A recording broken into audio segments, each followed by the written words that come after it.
Hello and welcome to Magic and Pathfinder 2nd Edition Part 11, Trick Magic Item.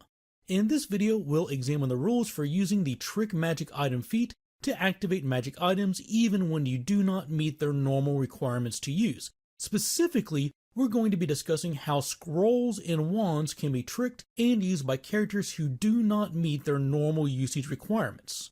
As such, it is highly encouraged that you watch my video on scrolls and wands before watching this one.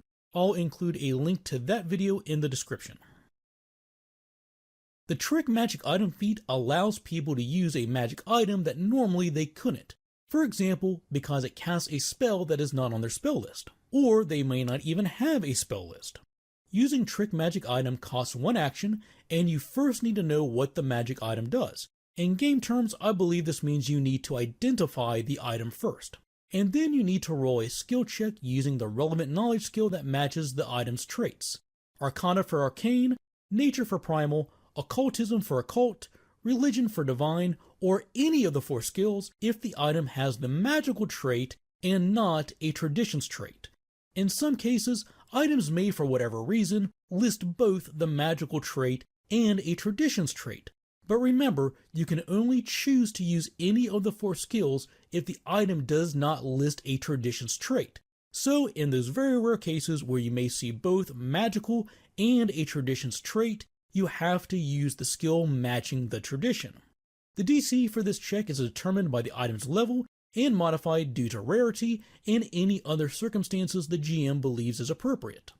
On a success, until the end of the current turn, you can spend actions to activate the item as if you can normally use it. On a failure, you cannot use the item this turn, but can try again the next turn. And on a critical failure, you can't use the item and also cannot try it again until the next day.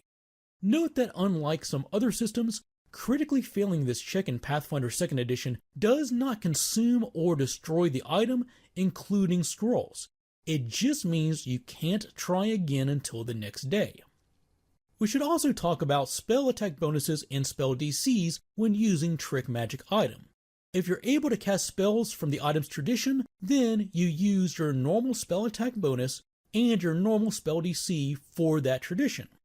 But if you can't cast spells from that tradition, then you calculate your spell attack bonus and spell DC using your level as your proficiency bonus. Just your level. Don't add 2 for being trained or 4 for being an expert in the relevant skill. And also to your level, you're going to add the ability modifier for whichever mental ability score is your highest. So it's going to be your best of intelligence, wisdom, or charisma. And if you do have master level proficiency in the relevant skill, then you're going to add 2 more to that. And if you're legendary in that skill, you will add 4. Let's look at an example and walk through this process using Terran the Ranger. Terran is 2nd level, cannot cast primal spells himself, but has trained proficiency in nature. He also has the Trick Magic Item feat and discovers a magic scroll. Before he can even attempt to activate the scroll, Terran must know what activating the item does. If you're not familiar with that process, check out my video on identifying magic items. I'll link to it in this video's description. We'll say he uses the Identify Magic activity, succeeds on his nature check, and learns that this is a scroll of Pass Without Trace. The first requirement for casting from a scroll is the scroll spell must appear on your spell list. Terran is not normally able to cast spells, does not have a spell list, and therefore normally could not use the scroll. However, the Trick Magic Item feat does give him a way to work around this. He can spend one action and make a skill check. The skill that is used is based on the traits of the item being tricked. In this case, a scroll of Pass Without Trace has the primal trait, meaning Terran will need to roll a nature check. The DC for this check will be determined by the GM and based on the item's level and rarity. Since this is a common first level spell, the item level is also first, meaning the DC for the check will be 15. Note that after first level, item levels for scrolls are higher than the level of the spell contained within the scroll. Therefore, GMs will need to check the table on page 565 when determining the DC for these checks. For example, if this was a scroll of Pass Without Trace heightened to 4th level, Terran could still attempt the check, but the DC would be higher. A 4th level spell means the scroll containing it is a 7th level item, and 7th level items have a DC of 23 to activate. This also holds true for magic wands per their item descriptions found on page 597. Terran spends an action and rolls his nature check, adding his proficiency bonus as usual.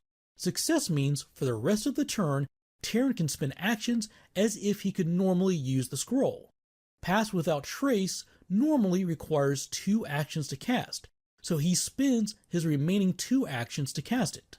Under normal circumstances, you cannot use Trick Magic Item to cast a spell from a scroll or wand that requires 3 actions.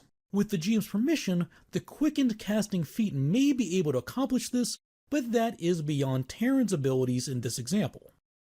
Failure on the check would mean that Terran cannot use the scroll this turn, but there's nothing stopping him from trying it again the next turn. And this failure prevents him from spending his other 2 actions to cast the spell, meaning he's only used 1 action so far in this turn and still has 2 more available for him to do something else. And if Terran critically fails his check, then he can't use the scroll this turn and will need to wait until after his next daily preparations to try again. We'll say he succeeds on the check and spends his remaining 2 actions this turn to activate the scroll and cast Pass Without Trace. This spell calls for a spell DC, which is calculated as 10 plus his level plus his highest mental ability modifier. For Terran, we calculate this as 10 plus 2 since he's 2nd level, plus 2 more because he has a 14 Wisdom ability score, and that gives him a final spell DC of 14. The fact that he has trained proficiency in nature does not grant him any bonuses here, but if he had master proficiency in nature, he would add 2 to his spell DC, and if he was legendary in nature, he would add 4. Although this is the limit for Terran using scrolls, you might want to consider checking out the Scroll Trickster archetype found in the Advanced Player's Guide to really get the most out of using Trick Magic Item. Before we close, I'd like to take a moment to thank all of my patrons. These videos would not be possible without their continued generosity and support. Members of the How It's Played Patreon community receive special benefits like exclusive content and getting to vote on the topics I cover. Visit the links shown at the top of the screen and in the description if you'd like to know more. If you would like to support this channel and help it grow, the easiest way to do that is by subscribing and clicking the bell icon so you get notified when new videos release. And I can always be reached through Twitter and Facebook too. Thanks for watching, take care, and happy gaming!